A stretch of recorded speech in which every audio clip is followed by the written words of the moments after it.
pursuit of joyful doing. Basically, to kind of reiterate from, or to transition from the previous speeches, I think we've heard from a lot of people, a lot of amazing people doing a lot of amazing things. But given that those people most of them are my friends, I think they'll forgive me if I say that they're ordinary people doing a lot of amazing things. And so what I kind of wanted to talk about is how to get from just being a regular ordinary person to being able to complete and do extraordinary projects to create sizable impact.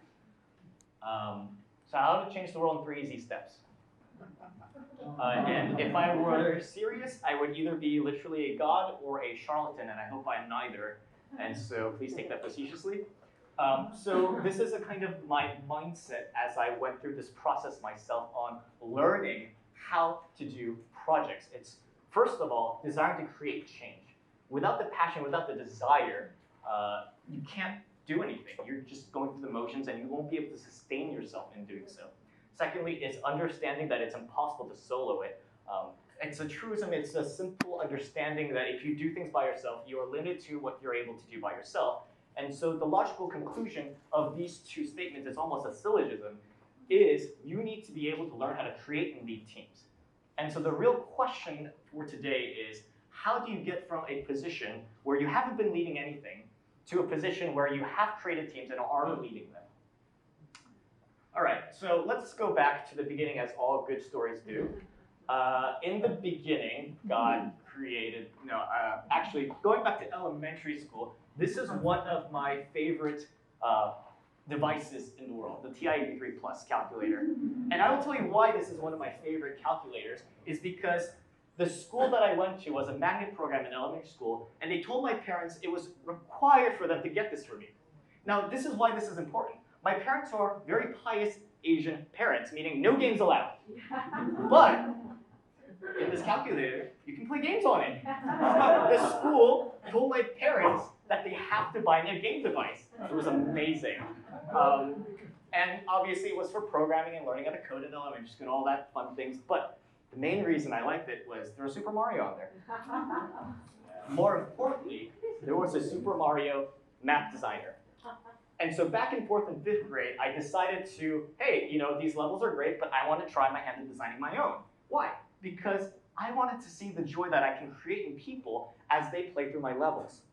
And so instead of paying attention in class, I spent most of my time designing these 5 levels, and I made it as hard as I could. I called it Little Island, because it was designed after Little Island. There was a series of 5 levels, and no one in the class could beat it until 3 months later, one of my good friends named Devin finally beat it, and I got to revel in the fact that, no, I did not create an impossible game. You guys just sucked.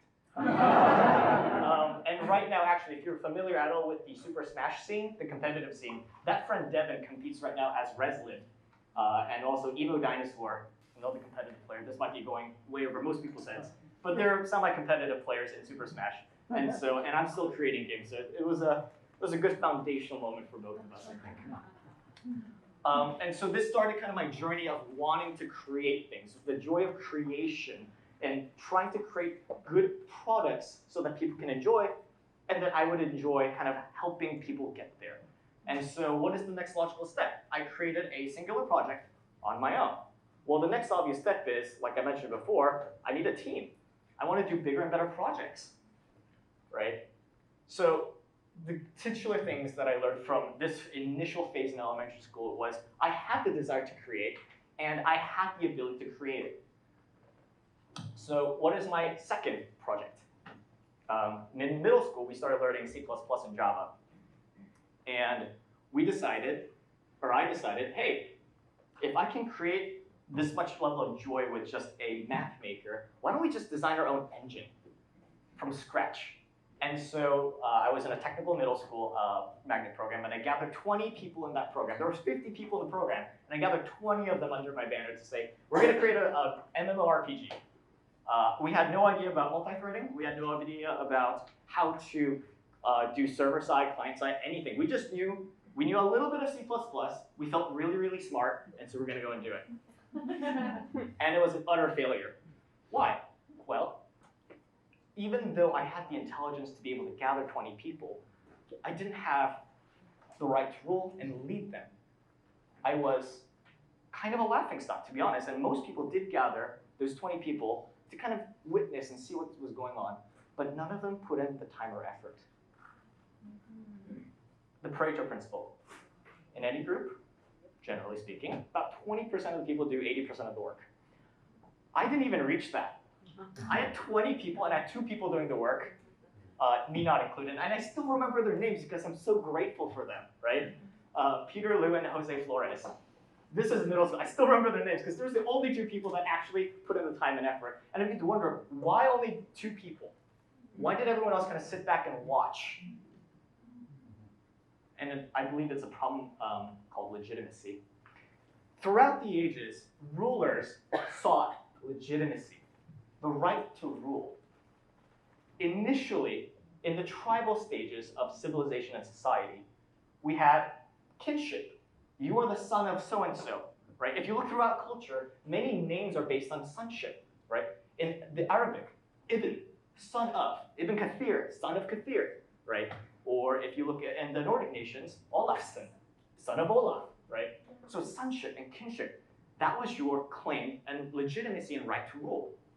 And as societies developed, we get other things like the mandate of heaven in China, where you are decreed by heaven, and that gives you the right to rule. Or the papal crowning, as you can see here. There's the Pope in the back crowning Napoleon as the Emperor of France. Why do people go through all of these rituals? It's to establish legitimacy. What is our modern conception of legitimacy? Well, in the political sphere, it's the will of the people.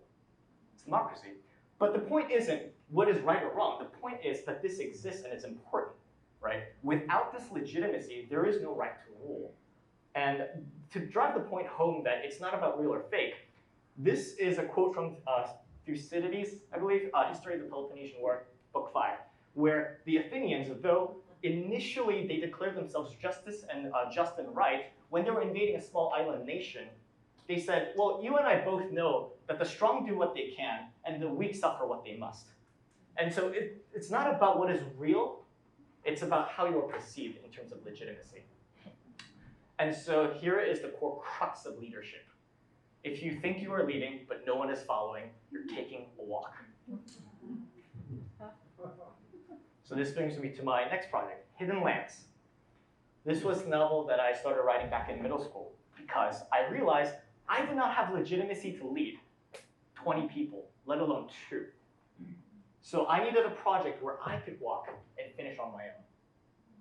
And writing a novel is generally a one-man task unless you have a ghostwriter, if you're rich enough to do that.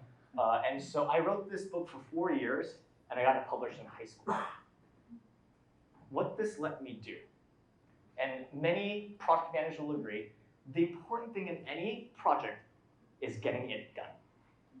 You don't have a product unless you push it out, right? And so this gave me a sliver of legitimacy to say, I can get projects done. You can follow me, and you can trust that I will respect your time and energy and efforts, and I will not waste and squander them, because look, I have done it. I've spent 4 years of my life and the entirety of my childhood savings. I didn't get allowance, so I had to sprint and save. I spent over $2,000 getting this book and professionally edited.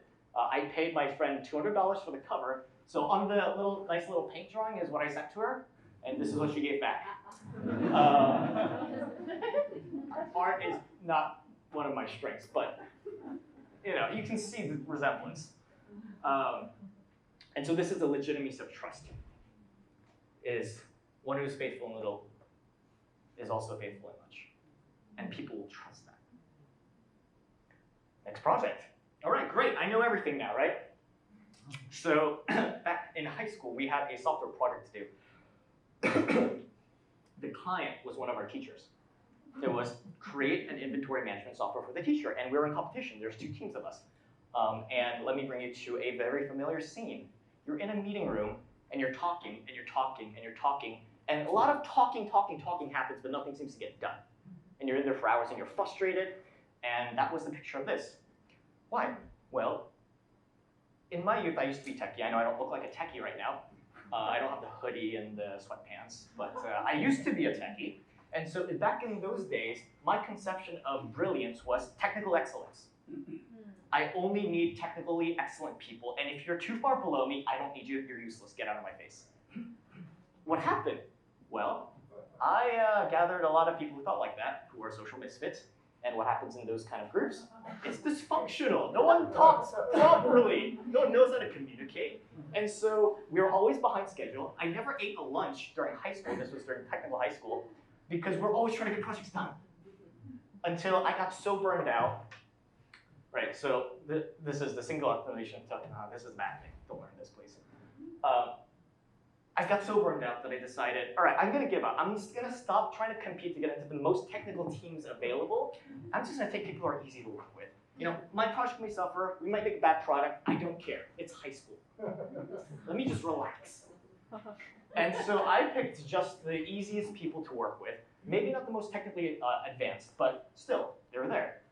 And the funniest thing happened. We finished way ahead of schedule, and for the first time, I actually got to eat lunch in high school. Why? Because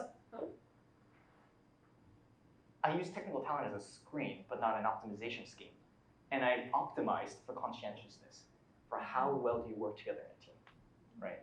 Because if you can't work as a team, again, you're working solo and you're butting heads. And so when we created that custom seismograph, everyone's like, why are you going with these people? I'm like, because they're fun to work with, okay? Like, you guys are not fun to work with. You're smart, but that's about it. And so this was stuck in my memory, to optimize for conscientiousness. Well, obviously, screening for technical talent, if you can't do the basics, then it doesn't really work. Next project. In high school, or in college, I decided to continue my dreams of developing games. And so I created Ensis Games. And we are developing 2 titles right now, Pantheons of Chaos and Fallen Leaves. Unfortunately for the rest of my team, I can only show you my art team's designs because code is really hard to showcase, and so is music and 3D animation. I couldn't figure out how to do video in this. So what is the challenge here? Well, you know, okay, so I screened for conscientiousness. I screened for minimum level of talent, but it took time to get any product done. Well, that's because I assumed if I just screen, that's it. You know, I'll have an awesome team. I don't need to manage it. It'll just run by itself. But the funny thing about human nature is that it's terrible. And so, though I picked nice people, in a group, when frustrations happen, words start coming out. And so I had to learn, basically, I had to sit people down and say, hey, like, don't talk like this because it's not helpful. And it took a very, very long time. A lot of venture capitalists will know, it takes about 2 years for new businesses to get profitable. I'm a little worse than that, so it usually takes me about 3 years to get any project up and running. And so Pantheons of Chaos in the beginning was 3 people, me, my friend, and my brother. Now, at the 3-year mark, we started exploding in numbers because we had a product and people wanted to join in. Yeah, so an inheritance gained hastily in the beginning will not be blessed in the end. So I had to learn to take time. And I had to learn to actively cultivate a productive culture instead of just relying on people's basal rates, because people are people. And so I had to sit people down and have those hard conversations and say, hey, you excessively criticizing isn't really helping. And have to explain to them, right? And this is what it means to create a shared culture. What is the narrative around your group? What is the shared kind of language that you use? And I had to actively cultivate it, whereas before I never had to because I thought, people are people. And so, I pick you, you should be the same. And that brings me to my, albeit probably most successful, is a Lumen Science Education Initiative.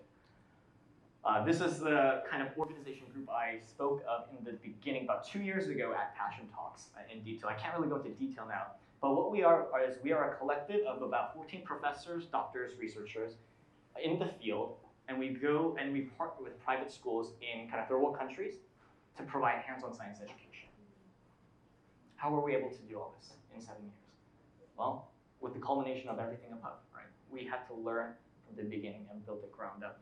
And the funny thing I learned with this is, with legitimacy and ability to execute comes the ability to do big vision. And also to take care of your people. Most of the people are now family. I've watched these professors and doctors' children grow up. And so, even in secular philosophy, regard your soldiers as your children. and they will follow you into the deepest valleys. Look on them as your own beloved sons, and they will stand by you even unto them. Korean professors have 1 week of vacation. They spend it all on this group. All right, so now with this proper vantage point, what is vision? A lot of people talk about vision, and I'm running out of time, so I'm going to really quickly. And in short, vision is overrated, in my opinion. Now, as our resident psychiatrists might love, I'm going to do a bit of armchair psychiatry. It's not diagnosis, but in an age of narcissism, I think posers are king. Meaning, you get told fake it till you make it.